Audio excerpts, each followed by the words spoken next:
Virgil, when Amir was in here with us just now, he said the weight isn't a factor in his regard because you're either born with speed or you're not. As Amir goes up in weight, do you agree with that sentiment that you can maintain that same level of speed even at a higher weight? And sometimes it's even quicker because, I had to coming down to 147. Uh, he would come to camp at 160, 161. So I'm able to see him in sparring pass through 54 and 55, and the quickness is there from day one. So the speed is there from day one. So he's not going to lose any speed, and I'm more interested in his quickness as opposed to his speed. Speed is in the body, quickness is in the mind. So I'm more interested in his quickness as more than his speed. How do you? As I said earlier, you know, in my could just be me. I think that's a lot of weight to put on, and they might want to take a look at that before he gets in a situation that they say maybe we shouldn't have done that. So far, it's with the exception of Mayweather, he's gotten by with it. Go. There could be people down the line that he might say to himself, maybe I shouldn't have put on that kind of weight. And then, I really, in my gut, don't think he's going to get that heavy. I think that he'll try to come in light in this fight.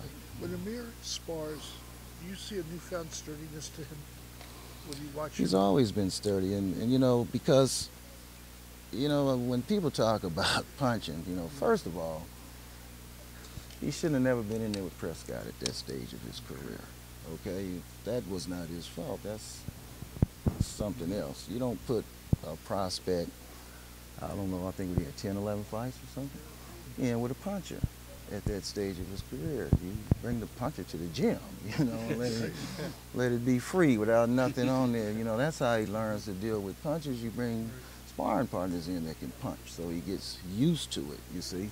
Even though you have the headgear on, you still get used to it because a guy who could punch, it goes through your body. So it's just not limited to one spot, so he'll get used to that type of jar, and then he'll develop that alertness and develop that ability to, to foresee something like that. So he shouldn't have never even been in there with Prescott. But I say this, he didn't see the first punch, hook that hit him. He got up, you see. So a lot of things could have happened in that fight if the corner was very smart, because personally, I'd have sent somebody running around there real quick and told him to take a knee. As soon as the ref let Prescott come back in, and tell him to stay there, and if I tell you to tell him to take another one, take another knee, you see? And now I've gotten him 20 seconds, 25 seconds, but you have to prepare him long before that happens, because I tell all the kids in the dressing room, if you go down, find me, walk, don't let the referee tell you to walk. You walk immediately so I can see what's going on, so I can give you the hand signal to take a knee. If I feel like you're all right, give you the signal to run around the ring. Don't throw a punch. You already lost the round. What you fighting for? You lost the round, okay? The only way you win the round is to knock him out. The only way you even the round is knock him down. You lost it. So let's get back to the corner and regroup. When you got a kid like him who can win 5, 6, 7 rounds in a row, right? You can take a knee twice. So if he'd have took a knee, it could have been a different outcome in that fight. But he went back in showing that heart, and he wanted to man it out. And then, so that lets me know, no, he can take a punch because he got up. Garcia, and we have to remember, these were punchers. He wasn't some light-hitting person. These were guys who could punch, right? Garcia was a guy who could punch with his left hook. Okay, he got up from that, and he actually started landing on Garcia again. He did his job. He made it back to the corner, okay? I don't know what was said in the corner. I'm just saying what I would have told him was, don't throw a punch the next round. Because, when you have to prepare him in camp, if this happens, you use your lead hand, you keep your defense tight, and you're going to hear me constantly say, don't throw a punch. And let the round go. You're already up, 3 rounds to nothing. So he knocked you down. Now it's 3-2. right? You give him a round, it's even. But I already know you can outbox him. So my job is to get you back in the boxing mode and quit trying to go for the knockout. That fight was lost at the first press conference. Hey, he took a big shot against Maidana but survived. He saw it. Remember how? You understand what I'm saying? That's what I was getting to. He didn't see those, but he saw Madonna's right hand. So he took it, you see? Now, we can honestly say Madonna's right hand is on par with Prescott and Garcia's hook, his right hand. He torques it, right? But he saw the punch. So he took it. And he survived the fight. He didn't even buckle. Think about it. He didn't even buckle. So he can take a punch. And these are punchers. Let's remember, these are punchers. So, but that Garcia fight was lost in the first press conference. Why do you say that, Virgil? Because when Angel started insulting his race and things like that, he took it personal.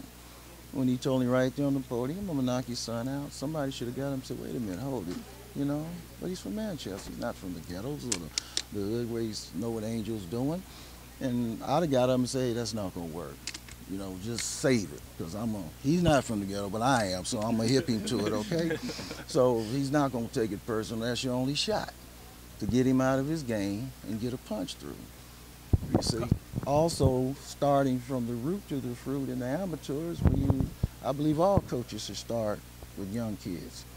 You have to grow into it just like anybody else grows into a business. And if you'd have done that, you'd have known that from the different regions that the kids come from all over across the country from the national tournament, you know when you're being set up for a hook. Well, Garcia was doing that from the second round on. He was throwing the hook with his head down, ducking and throwing the hook. And people say, why is he ducking? He's closing his eyes. No, he's looking at his feet. He knows if his feet are there, he knows he's there. See? So you hear people say, move your head. Well, I know you never thought about it. People say, move your head. Well, if your feet are there, you're still there. It doesn't make a difference. The speed bag is faster than the head, but since it's on the platform, you can hit it. But if it was on a track, you wouldn't be able to hit it, see? So he was lining him up for the hook. He kept putting the hook on his shoulder. That's Philadelphia. Anybody knows that. Where it's taught, the Philadelphia left hook is to check the different things and to check where the body is, the feet are, so you know where the head is. But he got up from it. Virgil. You mentioned Well, the other guys. Is he a puncher? Well, look, all the fighters can punch. If you knocked out two, you can knock out another one. It doesn't matter who it is, okay? It's just need all the elements lined up right? But if I have to be honest in my study of him, he's only knocked out one junior middleweight, and that's James Kirkland. Well, everybody knew that because Kirkland was picked at the right time. He was picked, he was hyped as dangerous, but really he wasn't. He hadn't fought in a year and a half. He got an 8-week notice to take off 40 pounds. You cannot do that and be effective. So Kirkland lost through good managing on Canelo's team. They picked him at the right time. Trust me, if he was in that gym and still fighting, they might not have picked him for that fight. So, but we have to remember, Japanese guy knocked Kirkland out in one round and couldn't break an egg and knocked him out, right? So the guys he has knocked out has been considerably smaller. Josecito Lopez, Alfonso Gomez, but then you have Ricky Haddon going the distance, Rhodes going the distance, Trout, and everybody else. So who have you seen him wobble since Kirkland and before Kirkland? Nobody. He hit Angulo, a dead man, and I know because I was in the corner, right? But Angulo didn't listen to me. I told him 2 months before they gave him the fight he was going to get the fight. Get up here, let's start working. He didn't do it. They gave him a 7-week notice. They, you know, took a frog and fattened him up for a snake, right? I'm on TV, and I see him sitting there with Eric. I see him sitting there with Oscar, and I told Eric, you guys looking at him, you see he's fat. You calling the gym down there to see if he's in the gym. I know boxing, right? And I told him, they're calling the gym, man. They're giving you, they letting you sit next to him and everything. Oh, how you doing, man? Boom, boom, boom, see? So and then they just stretched the date out as long as they could, right? So you had to kill yourself making weight. It was a fat farm camp. It wasn't a boxing camp.